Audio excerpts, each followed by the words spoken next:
with Cheri Hardman. Today's guest is Bruce Lipsky. Hey, Bruce, how are you? Hello there. Great to see you. I'm Good looking to see you forward to too.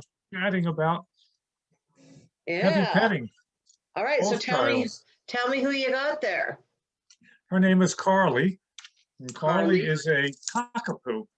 A cockapoo, Oh, a cocker spaniel poodle mix. She's about 8.5 years old, and she's a sweetheart, as you she probably looks well kind know. of big. Is she kind Yeah, of? about 26 pounds. Oh, okay. Yeah, it's not big at all, really. She's right for her height and weight. When we got her from a breeder because I actually have a cane, so I'm disabled myself, and we wanted to know the parents of the dog. So we went to a breeder upstate New York, and we met the parents of the dog. We met the breeder, obviously, and we knew we'd get about between a 20 and 25 pound dog, give or take a little. Yeah. So, All but right. if you know cockapoos, this cocker spaniel poodle mix, and they're hypoallergenic. They don't shed, and they're very intelligent and sweethearts. So they have a sweet disposition. Absolutely. Is she she a barker at all, or is she pretty quiet? Very quiet. It's very interesting. I live in a very small town. It's called Floral Park in Long Island. It's almost like Mayberry RFD. Go down south, Andy Griffith or something. Right. And the main town is like 3 blocks long. And I walk her through town like every day, and everybody knows her. They have treats for her in the stores and stuff. But there's a dog that lives upstairs of a restaurant or something. And for about 5 or 6 stores, as we proceed across the main street there, this dog barks. My dog starts to bark. Hmm. As soon as we get past the stores, she stops barking. And people say, I never heard this dog bark before. Only for some reason, there's a dog they're giving us some sort of scent. It's very strange. Huh. Yeah. That's interesting. I wonder what kind of dog it is. Do you know? I've never seen it, but it's not a big dog because it's a very small apartment building. So I know they don't allow big pets. Right. And she just got there's something in the air, right? And Well, those little dogs are annoying. I don't really blame her. yeah, maybe it's a person. Who knows? You never know. You never know. But as I said, we got her around Hurricane Sandy, which was interesting because your history behind Hurricane Sandy. Unbelievable rain and winds. And I say, this is what a great time to buy a dog, and when you first have a dog, you want to house train it as much as possible. So Right. my wife was sleeping in the basement. And so every time the dog had to go, she'd rush the dog outside. And then, of course, all the other times of the day, I'd be rushing the dog outside to make sure the dog pees and not peed in the house. Mm-hmm. Yeah. We housebroke her very quickly, so it was good. That I know. That's kind of like right now with the pandemic's probably been good for training dogs too, because everybody's home to. Oh yeah, oh yeah. I'm noticing my town where I'm walking her all the time. So many new puppies, and Oh. everybody seems to be getting designer dogs, whether they're labradoodles, cockadoodles, or Mm-hmm. doodles, or whatever you want to call it. There's always a doodle in there, and the Well. breeders are doing well, and the groomers are doing well. Mm-hmm. Yeah. Yeah. Where do you live? I live in Floral Park, Long Island, which is right outside New York City. There is a Floral Park, Queens. I'm on right across the border, so I pay Long Island taxes, basically. But we have a better school system, better service. We have our own police department. We're an incorporated village. It's a nice town. As I said, it's like Mayberry RFD, the town that time forgot. Well, that sounds nice. Yes, it's very pet friendly too. So Mm-hmm. a lot of people have dogs, and we don't have a dog park. We have plenty of places where you can walk a dog. And as I said, she's a diva, and so she's well known in town. It was funny when we first got her. My wife, we always had cats. We had a cat 23 years, Wow. and we lost that cat. And then we got another cat. My son found it. And that cat only lasted about 8 years. It got cancer. The neat thing about the cat, the second cat we had, we named it Houdini. And what happened was when we had basically adopted the cat, we had a worker in the house, and we didn't have a name for the cat yet. My son had some crazy name for it. It's a basketball player. And so while the worker was working, the cat stuck out of the house. but it didn't go far. It was on our front porch under the top. And we went all over town trying to find this. We couldn't find it. As you know, you've heard the story about pets kind of name themselves. Mm-hmm. And so we Right. couldn't find this cat. And also my neighbor said, this cat's a regular Houdini. So we named the cat Houdini. Mm-hmm. But while we had this cat Houdini, I was involved in a very serious auto accident, bad spinal injury. And so I was home, and this cat never left my side. Well, Usually cats aren't that way. Dogs are usually the ones. right. It was amazing how I had to sleep with a wedge. It's almost like looked like a big cheese of big cheese, a piece of cheese, almost a wedge of Right. cheese. Mm-hmm. My feet were propped up, and this cat was slept on that wedge facing me all night long, just didn't budge. It's really like the relationship we had. It was very strange. It was very endearing. And this cat would sit on my lap all day. And the problem was because I had this hip and spine injury, it would kill me for this cat to sit on my lap. But I didn't have the heart to kick it off. So I'd bite my lip basically, Yeah. Uh-huh. Oh, Yeah. that's sweet. Then we got her. Yes. So how did Carly get her name? Carly, I like the name like Carly Simon. Mm-hmm. And she was Curly also. So Curly, I didn't want to call her Curly, so I wanted to call her Carly. And it was kind of a unique name. And she Mm-hmm. was when we first got her, my wife got really into it. She was online with like all these websites and sending photos in. And when she was maybe 3 or 4 months old, she won first prize, and she won like $100 gift certificate. But she was paying for herself already. And then a few weeks ago, my wife entered her in another contest with Baxter Boo. I don't know if you heard of Baxter Boo. It's a website. It's like a Petco website, but it's specifically for everything pets. Right. And they sell discounted merchandise, discounted clothing, things, sweaters, so on and so forth. So my wife bought some discounted sweater there, like for $5, and she took a picture with Carly in it, and she won second prize, $125. Nice. So she's paying Nice to have a model in the family, huh? exactly. What we should have done is put it together a Facebook page when we first had her. I think she would have done very, very well. Mm-hmm. Right now, she has a bandana on for St. Patty's Day, I guess. We had her groomed the other day. It's a funny thing. We used to go to this a grooming store, and we always wanted to get the first appointment. But it seemed that we bring it at 7:30 in the morning. It's 2 o'clock in the afternoon, and they're not finished with her.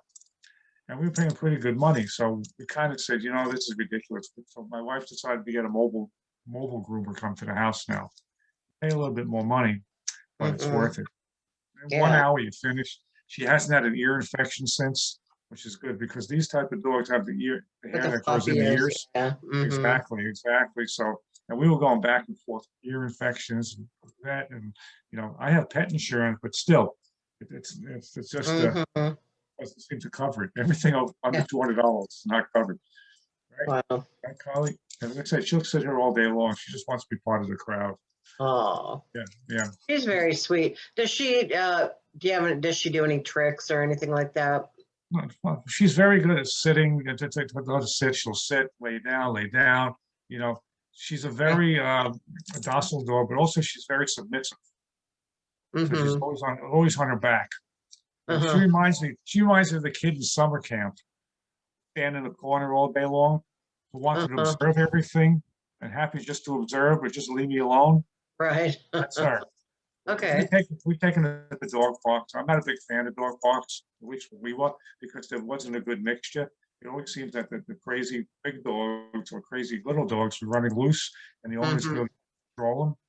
And she didn't like it at all. Even like when you go on vacation, it was a challenge because we never really boarded her. The only time that she slept away from us was with a veterinarian. She had to stay at a veterinarian. Either she was fixed or she one day when my son at Boston Market and finished the dinner, but left everything out in the living room. So guess who got a hold of all the bones over here? Mr. Polly. And so we had to take it to the vet, and the vet basically said, we don't have 24/7 coverage here. I suggest you take it to the animal medical hospital that does 24/7. So we took her there for observation, and they said she's going to have to stay out all night. What they did for her, they put her in this huge glass cage, which almost like a half a room, because this way she wasn't confined in a small cage. And they said, what we're going to do is, if it's not busy that night, we'll let her roam free and she can hang out with the receptionist. So I think she Mhm. did well there. And thankfully, now she wants to go down. So I'm gonna let her down. And yeah, so they said she was perfectly fine because we were worried that if she didn't pass the bones, they'd have to do surgery. Mhm. Thankfully, that didn't happen. So, and all is good, right, Carly? Good. Yeah, yeah. All right. So if she could write a review of you as an owner, what do you think she'd say? She'd say, he spoils me rotten, um, takes me everywhere, treats me really well, treats me like his daughter, and one of the family. So, and Sounds I'm the luckiest dog in the world. Let's put it that sounds way. like a 5-star review. Yes, Um, yes, yes. all right. So the name of the show is Heavy Petting. So we also talk about heavy petting of the human variety. So I'm hoping that you have an amusing story for us that has to do with dating, relationships, love, sex, marriage, whatever, something along those lines. You got something for Absolutely, us? All right. absolutely, absolutely. My wife and I have married about 30 years. We met 35 years ago, maybe less than that. And we met on a blind date. We had a mutual friend. We both worked for a Fortune 500 company. It just turns out we work for the same company. As I say, she's an uptown girl, I'm a downtown guy, meaning that Mhm. she worked uptown New York City, Manhattan, and I worked downtown near the stock exchange. And so our mutual friend put us together. One of those things, if I got a guy for you, if I got a girl for you. And so at the time, this woman she was coming downtown for a business meeting. I worked at headquarters, what they call One Chase Plaza, and she was coming down for a meeting. And she said, I'll give you 30 minutes on the clock, basically. I saw, hey, great. This is going to be a great start to everything. No pressure. So was this a job interview? And it turned out it was a job interview for a husband. So but when you first meet somebody, you have the usual small talk. Okay, Right. where you're from. I'm from Queens, New York. Oh, unbelievable. I'm from Queens.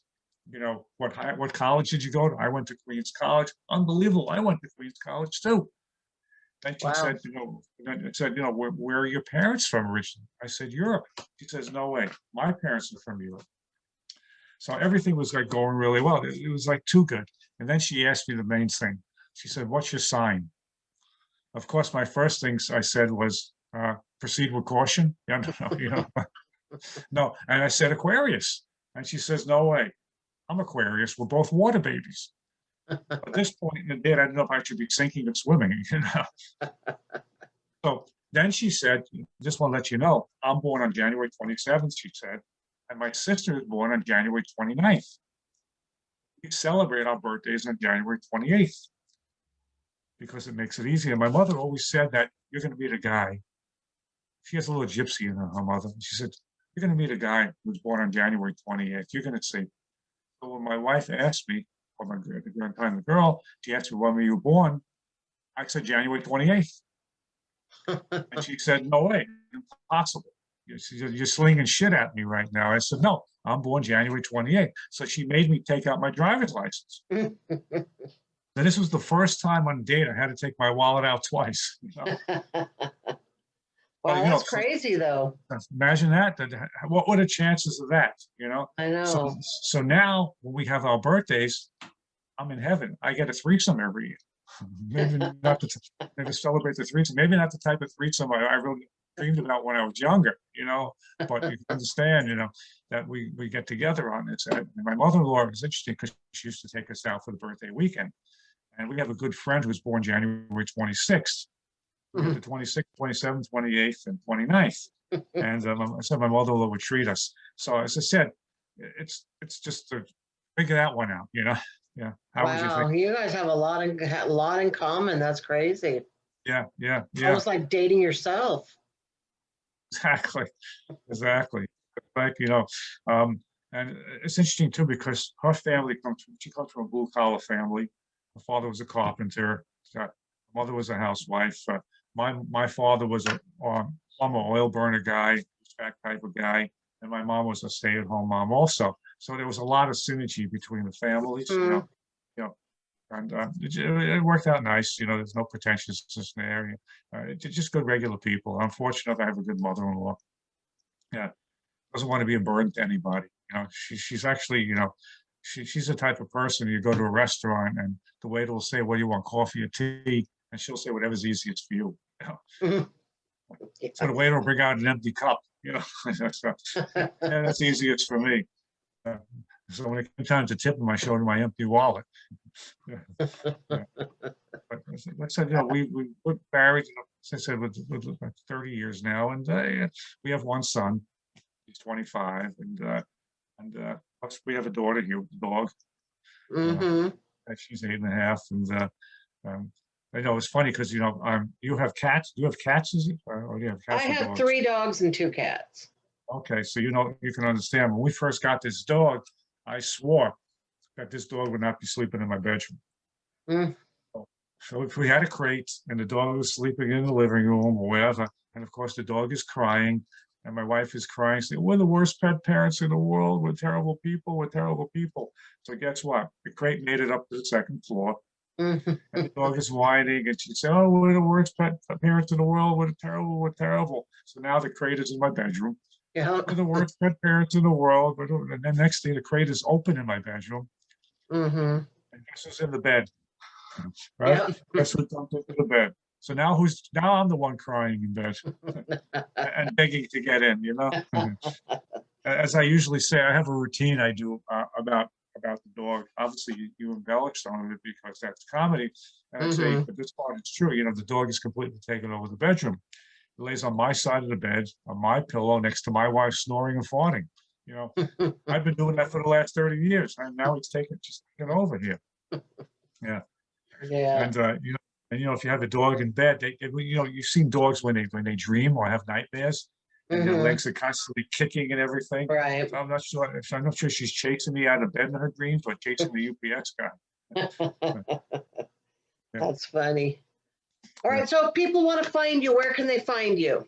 Okay, I'm on Facebook, and I just started my own um, fan page, Okay.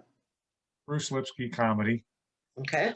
Facebook, and on brucecomedy.com website, which I'm just put together myself. I'm one of those guys who's never really taken advantage of social media like I probably should have. Uh, and I'm kind of behind the times with that, so I'm trying to catch up a little bit. Yeah. Right. You got anything big coming up? Is Yeah, comedy started up where you are at all? the thing is, I got offered a bunch of things to go live. In fact, one of my bucket lists when I first started comedy was to play Dangerfields in New York City, because I always used to go to Dangerfields as a kid. And I was fortunate enough to be able to play that live several times, and they've closed down since. Another thing on my bucket list was to play the casinos. Mm-hmm. And I got an opportunity to perform at one of the casinos up in Connecticut. Trouble is, it's in April, and it just seemed too soon for me to go live comedy, because Mm-hmm. back in March of last year, I got COVID. Oh, And I'm one of the long haulers, so I'm still symptomatic. So I've had basically a year now, COVID. wow. So I was a little leery to go out in live venues. I got Mm-hmm. offered some on Long Island as well in New York City. In fact, I had somebody even offered, to help me do some promoting shows if I want. Just not sure it's right now for me because of Yeah. a lot of factors. And I also, you're in California, correct? Are you California? Washington, Seattle. Washington, Seattle, Washington. Okay, so you're on the Mhm. West Coast, but at least here in New York, even when a comedy club is opening up, they're going at 30% capacity, 25% capacity. And let's face it, who are they going to put on? They're going to put me, who's a relatively no name in comedy, versus a headliner, Mm-hmm. because they want to put rear ends in seats. That's Yeah. what they have to do. So you may be experiencing the same thing in Seattle. I don't know what the restrictions are there, but certainly some of the clubs are starting to open up, which is great.